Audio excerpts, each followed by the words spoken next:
So the search continuing for those 40, we're told 48 people who are reportedly still missing as a result of the floods in KZN. Let's bring into the conversation the cooperative governance spokesperson in the province, Nonala Ndlovu, who joins us once again via our video link this morning. Nonala, thanks very much for coming back onto the program. I think when our discussion was interrupted, you were talking to us about what the national state of disaster announced by the president last night means for the response in KZN this week.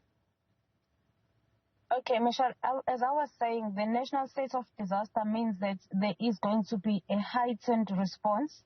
The National Executive Council Committee will now be leading the efforts and joining all the resources that are needed to actually assist and bring normalcy back to the communities as soon as possible.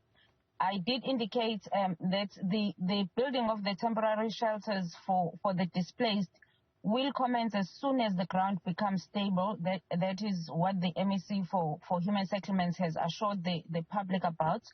And then when everybody is now settled in the temporary shelters, the work of rebuilding the homes in more secure and more stable ground and environments will begin, so that people can really restart their lives and go back to rebuilding their lives once again.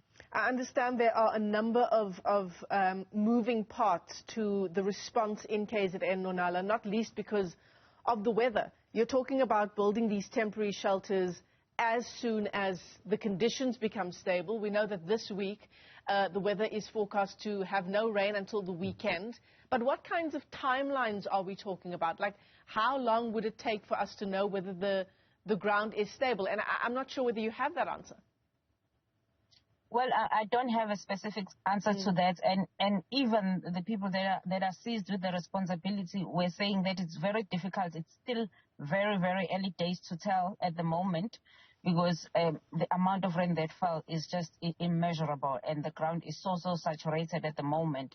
We are hoping and praying that the sunshine will continue for at least another 2 weeks, so that the ground will stabilize and then the work can begin in earnest. Of course, there are particular parts of the province that were affected by the heavy rainfall over the past couple of weeks.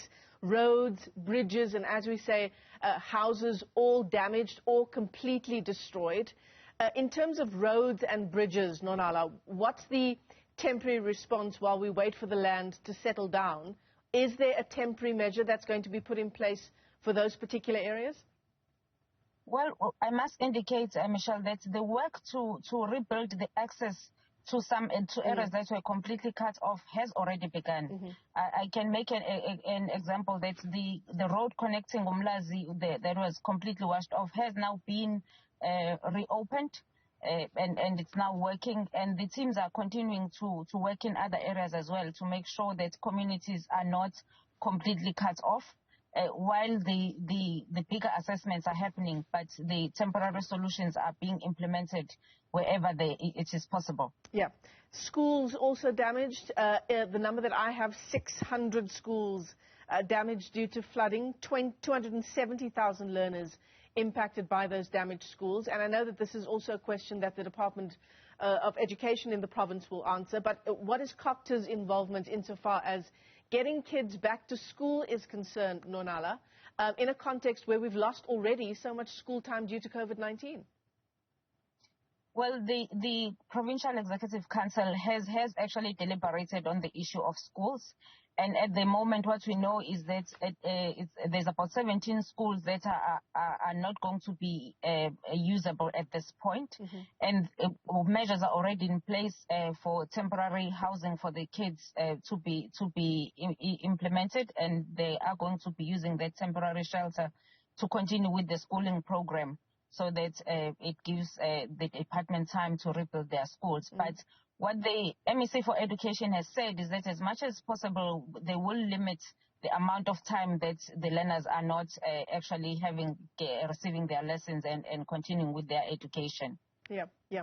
Of course, 10,000 members of the SANDF, pardon me, also arriving in KwaZulu-Natal to help with a whole range of issues, but also particularly plumbers and electricians. They are part of that contingent from the SANDF. you know, we'll speak to the Defence Minister a little later on the programme as well, but that certainly, Nonala, is going to come as a major help to the province insofar as supply of water and electricity is concerned. It will indeed. We need all the help we can get at the moment. You can imagine, Michelle, how the teams are stretched at the moment. Most of them have been working without any rest. And they have had to actually work around the clock to try and restore some of the services. And they've done a sterling job, but definitely the additional support that is being received from South African National Defence Force is much more welcome and will greatly assist to return our lives to normalcy. Certainly. Nonala Ndlovu, let me thank you for coming back onto the AM report. That's the KZN Cooperative Governance spokesperson giving us an update on the various legs of the response to the floods in that province. Of course, it's a developing story with a number of moving parts which we've got our eyes on for you.